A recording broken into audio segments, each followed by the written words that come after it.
लता जी की आवाज़ में एक सहर था, एक सादगी और वक़ार था। यानी जब वो गीत गाया करती थीं तो वो एक लोरी की तरह सुनाई देता था। आज की जो आप यूँ ये समझिए जो फीमेल सिंगर्स जो अब हैं, ये तो बेसिकली एक सेक्सुअली फ्रस्ट्रेटेड औरत जैसे जो वाशरूम में करने वाले काम होते हैं वो बाजार में खड़े होकर अपने कपड़े उतारती है। लता मंगेशकर वो वाहिद सेलिब्रिटी हैं कि जिनको मिल के इंसान जो है ना वो स्टार स्ट्रक हो गया। मैं बी.आर. चोपड़ा स्टूडियो में मैं उनको मिला था पहली बारी। है कि वो चलती फिरती एक ऐसा लगता था कि एक सादगी का, वक़ार का एक नमूना है। ये मामूली बात नहीं होती। फिल्म इंडस्ट्री में रहकर आप अंदाज़ा लगाइए, ये फिल्म इंडस्ट्री है, ये शो बिजनेस है। शो बिजनेस का मतलब ये दिखावे का बिजनेस, मतलब ये कि have to show show show. Mind boggling अगर आप इसको सोचें, this is kind of impossible for anyone कि ये कैसे हो सकता है। लेकिन लता जी ने ये करके दिखाया कि ऐसे हो सकता है। मतलब उसकी सफेद लिबास पे कीचड़ का कोई एक हल्का सा दाग नहीं, धब्बा नहीं, छींट भी नहीं।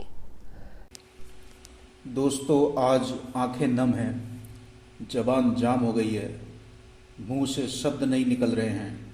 भारतवर्ष ने आज एक और कोहिनूर खो दिया। भारत रत्न स्वर कोकिला लता जी मंगेशकर का आज निधन हुआ। हर एक पुण्य आत्मा हमें छोड़ के जा रही है। पिछले महीने बिपिन रावत साहब और अब लता जी। दोस्तों, पाकिस्तान की आंखें भी आज नम हैं।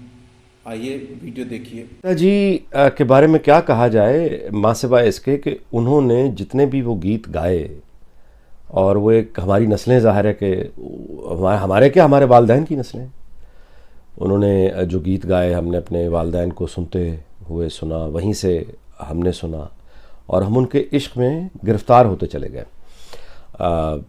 वो जो गीत गाया करती थी, हमारी माएँ भी घर में वो गीत सुनती भी थीं, गाती भी थीं, घरों के काम करते हुए। और लता जी की आवाज़ में एक सहर था, एक सादगी और वक़ार था। यानी जब वो गीत गाया करती थीं तो वो एक लोरी की तरह सुनाई देता था। एक होलीनेस का, एक मुक़द्दस जैसे कोई आवाज़ होती है। बेबस पे करम कीजिए ऐ शाह मदीना, एक बड़ी खूबसूरत नात है जो उन्होंने गाई। अल्लाह तेरो नाम, ईश्वर तेरो नाम, मतलब ये कि वो एक कहिए कम्यूनल हारमनी के लिए उस ज़माने में वो बड़े लोग थे जिन्होंने ये गीत लिखे और फिर उसको गाए। एक पुरवकार और एक सादगी की मिसाल। लता जी की आवाज़ और लता जी का फ़न इतना अजीम और बुलंद था कि उसके सामने जंगें हार गईं, फ़ौजें हार गईं, नफ़रतें हार गईं। वॉर इंडस्ट्री से जुड़े हुए जो भेड़ियों के मफाद हैं, जो बहुत बुलंद हैं, जिनके सामने शहरों के शहर जल जाते हैं, इतनी बड़े भेड़ियों की यानी पूरी दुनिया में मिलिट्री इंडस्ट्रियल कॉम्प्लेक्स और उनके प्रॉफिट्स और उनके साथ जुड़ी हुई प्रोपेगेंडा मशीन्स, जिन्होंने करोड़ों लोगों को दीवाना बना रखा है, जो पागलों की तरह नफरत करते हैं एक दूसरे से। ऐसे तमाम लोग, उनकी नफरतें लता जी की आवाज़, उनकी मौसीकी, उनके सच्चे फ़न के सामने छोटी पड़ गईं, हार गईं। रुक जा रात, ठहर जा रे चंदा, एक से एक गीत है। मतलब है गीतों की एक माला है। मुझे याद है हम जब still I was in my childhood when we were growing up इन 80s, तो लाहौर में वो एंटीने हुआ करते थे, यानी घरों के ऊपर एंटीने लगाए होते थे और उससे वो दूरदर्शन आ जाया करता था। तो एक प्रोग्राम लगा करता था, फूल खिले हैं गुलशन गुलशन। ये दूरदर्शन का प्रोग्राम था और लाहौर में देखा जाता था और उसमें हम गीत सुनते थे। इसी तरह से रेडियो पे मुख्तलिफ जो आते थे, वहाँ पे हम लता जी के गीत सुनते थे। लता जी की इज़्ज़त पाकिस्तान में बहुत ज़्यादा थी, जितनी इज़्ज़त हिंदुस्तान में थी उतनी ही पाकिस्तान में थी। और आज जबकि वो जा चुकी हैं तो पाकिस्तान में कोई भी शख्स किसी भी सियासी जमात से ताल्लुक़ रखता हो, किसी भी फ़िरक़े, किसी भी मज़हब से ताल्लुक़ रखता हो, वो आपस में बाहमी इख्तिलाफ़ के बावजूद एक इस बात पर इकट्ठे हैं और वो ये है कि लता जी को हम खराज तहसीन पेश कर रहे हैं। एक शख्स ने तो ट्विटर पे यहाँ तक तजवीज़ दी है कि जिस तरह से कायद-ए-आज़म ने गांधी जी की वफ़ात पे पाकिस्तान में कौमी सोग का ऐलान किया था, उस तरह से लता जी के जाने पर भी हमें एक कौमी सोग का ऐलान करना चाहिए। बुरा हो इन नफ़रतों का, बुरा हो उन मक्कारियों का, चालबाजियों का और उन सियासतों का कि लता जी जो है वो अपने आखिरी सफ़र पे रवाना होने को हैं और पाकिस्तान से कोई उनका चाहने वाला, कोई उनके बेशुमार चाहने वाले, यानी उनमें से कोई शख्स भी यानी उनको अलविदा कहने भारत नहीं जा पाएगा।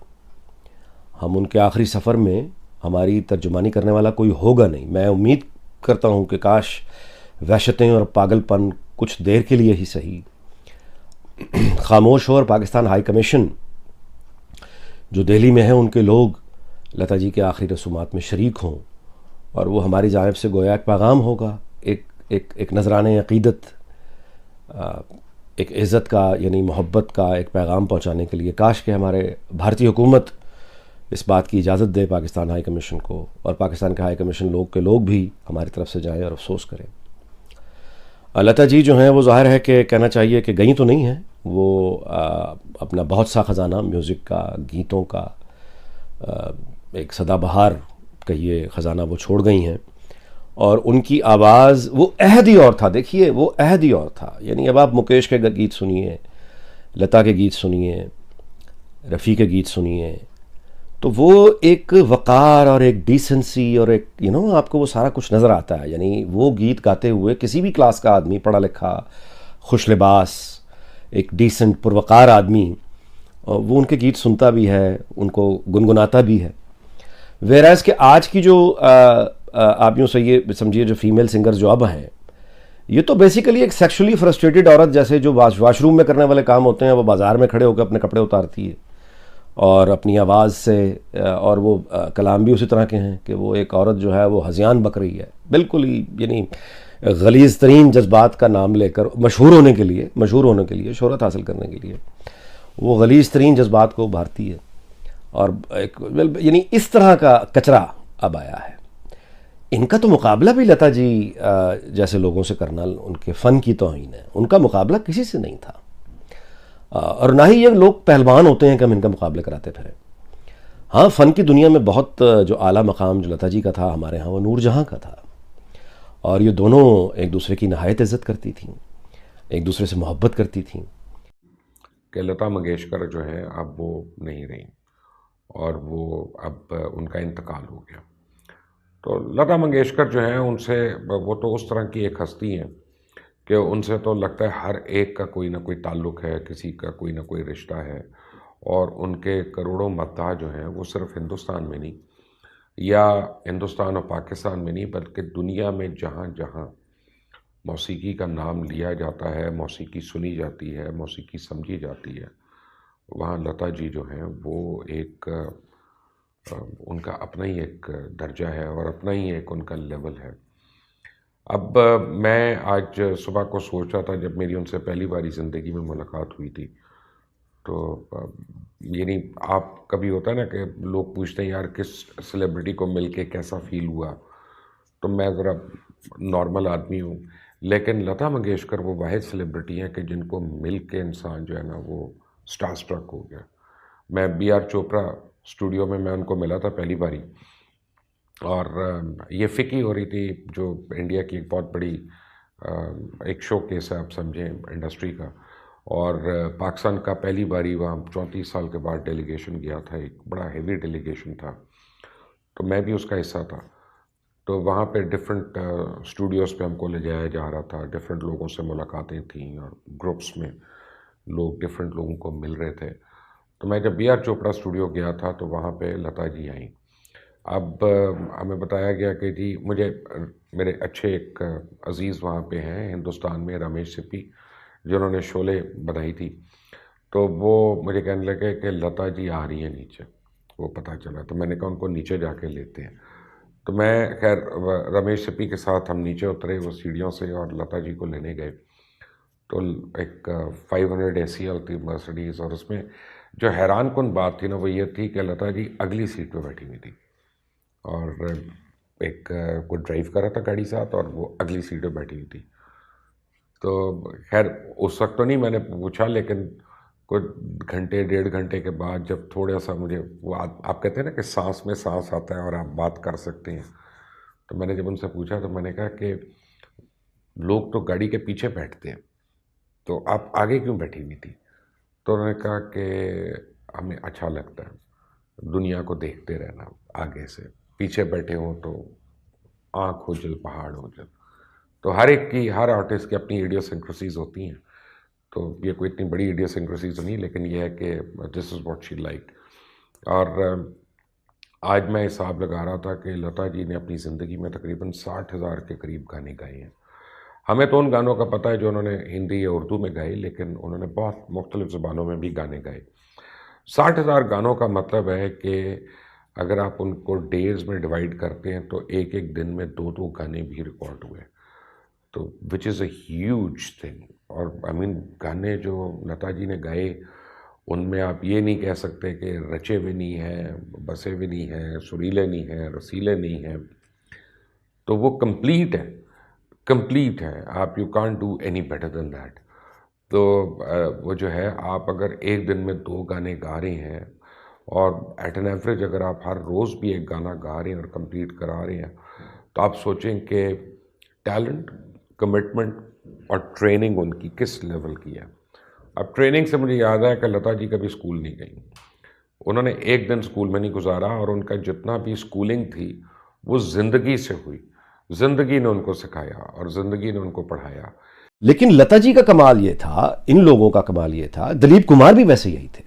अगर आप देखें कि इतना तवील कैरियर उनका रहा, लेकिन कोई अखलाक से गिरी हुई हरकत वहाँ भी नज़र नहीं आती। और लता जी वही सफ़ेद साड़ी, सादगी की मिसाल, मतलब है कभी उन्होंने अपनी, ज़ाहिर है कि वो एक 50s में 60s में एक जवान खातून थी, उन्होंने शादी नहीं की, लेकिन कभी कोई यानी ऐसी बात जो आपको अखलाक से गिरी हुई हो या घटिया हो उनके हवाले से मंसूब तक नहीं हुई। एक होता है ना कि झूठा ही चलो स्कैंडल बन जाए, उस तरह का भी कोई झूठ जो है किसी की हिम्मत नहीं हुई।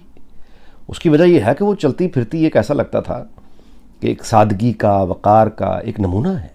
ये मामूली बात नहीं होती। फिल्म इंडस्ट्री में रहकर आप अंदाज़ा लगाइए, ये फिल्म इंडस्ट्री है, ये शो बिजनेस है। शो बिजनेस का मतलब ये दिखावे का बिजनेस, मतलब ये कि have to show show show show business. और उस चमकती दमकती शो बिजनेस की दुनिया में एक खातून जिसको इतना पैसा, इतनी शोहरत उस रंगीन दुनिया में मिलती है, और उसका जिंदगी का साथी कोई नहीं, उसने शादी नहीं की, और किसी मतलब उसकी सफेद लिबास पे कीचड़ का कोई एक हल्का सा दाग नहीं, धब्बा नहीं, छींट भी नहीं।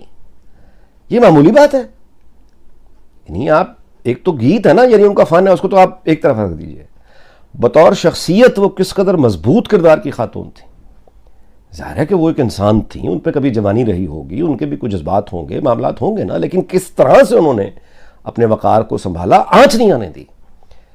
देखिए, शादीशुदा खातून के लिए बिल्कुल मामला दूसरा है। अब उसको शौहर मिल गया है, उसके बच्चे हो गए हैं, उसकी एक पूरी नई ज़िंदगी शुरू हो गई है, उसके लिए खुद को संभालना एक यानी इस हवाले से कोई ज़्यादा मुश्किल नहीं होता। दूसरी जानिब एक ऐसी खातून है जिसने शादी की ही नहीं है, और मतलब एक सारी ज़िंदगी उन्होंने गुजारी है, और मजाल है कि आप कहीं झोल पकड़ लें। इतनी पूरी ज़िंदगी उन्होंने म्यूज़िक के लिए वक्फ कर दी और करके दिखाया कि कैसा होता है। अपने काम में जो शख्स दीवाना होता है और फिर उसके वक़ार के साथ उन्होंने इतना तवील कैरियर, ये तो माइंड बॉगलिंग अगर आप इसको सोचें। This is kind of impossible for anyone कि ये कैसे हो सकता है। लेकिन लता जी ने ये करके दिखाया कि ऐसे हो सकता है, करने वाले ऐसे करते हैं। और मजे की बात है कि वो बाहर जाके नारे भी नहीं लगाते अपने किरदार के कि देखो मैं कितना नेक हूं, देखो मैं कितना। हमारे यहां तो मुनाफकत की कोई इंतहा है।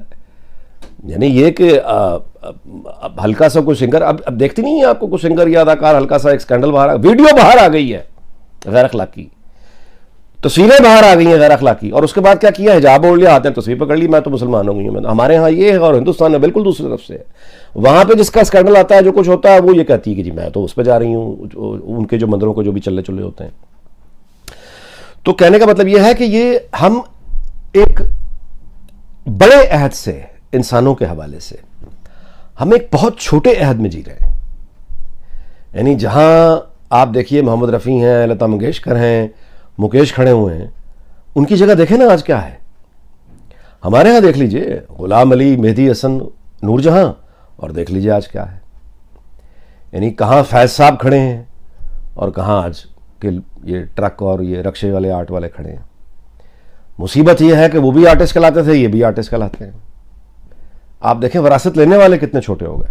बौनों की अब तो बौने हैं, यानी अब तो दोनों तरफ बौने हैं, बाय द वे, माफ कीजिएगा। उससे अगर आप मुकाबला करें तो बौने हैं, छोटे छोटे लोग, छोटे छोटे, यानी देखने में बड़ी ग्लैमर है, देखने में बड़ी मतलब शान व शौकत भी है, पॉपुलैरिटी भी है, मतलब सब कुछ है, ये सब कुछ ताम झांक सब कुछ है देखने में, लेकिन अंदर जाके हल्का सा गौर करें, एक छोटा सा बौना बैठा, छोटा सा बौना, जो छोटी छोटी बातों में तिल मिलाता है, हसद पालता है, दूसरों से रकाबत पालता है, हसद में जलता है, मरता है और दूसरे को बुरा कहता है।